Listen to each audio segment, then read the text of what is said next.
Minsan dumaraan tayo sa pagkakataon na mas inuuna natin yung mga problema na makamundo kaysa dun sa pamilya na meron tayo, sa mga kaibigan na tumutulong sa atin, even if you have a family na nagpo-focus na lang tayo sa mga bagay o sa mga problema na meron dito sa mundo, without knowing na yung mga mahal natin sa buhay, our parents, our loved ones, our friends, siblings, lahat yan nawawala. At pwedeng dumating yung araw na pagsisihan mo na bakit hindi mo nilaanan ng oras. Hindi natin kontrolado yung panahon, yung hangganan ng buhay ng bawat isa. At kapag hindi natin binigyang halaga ito, baka pagdating ng araw pagsisihan natin, sana pala naglaan ako ng oras sa kanila, sana pala pinakinggan ko siya, sana pala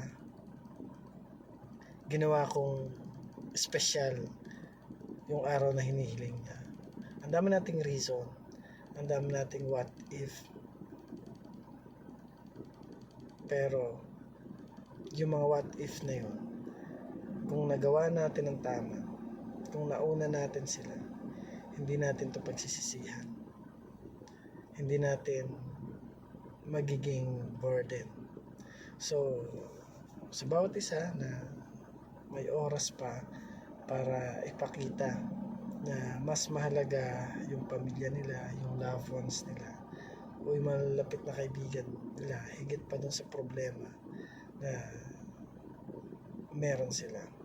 Pahalagahan natin yung bawat moment natin sa kanila. Huwag nating hayaan na masayang yung quality time na igugugol natin sa kanila.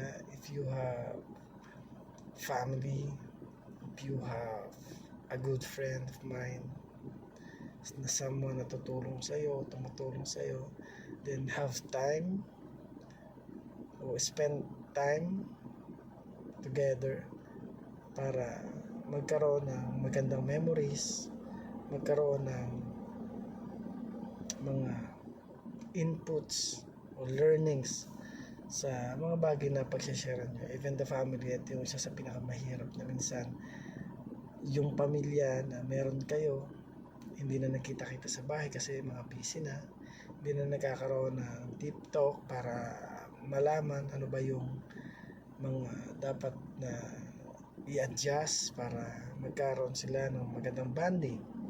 So yun yung mga bagay na minsan dapat iniisip natin, at hindi tayo nagpo-focus dun sa mga problema na meron tayo na pang sanlibutan lang.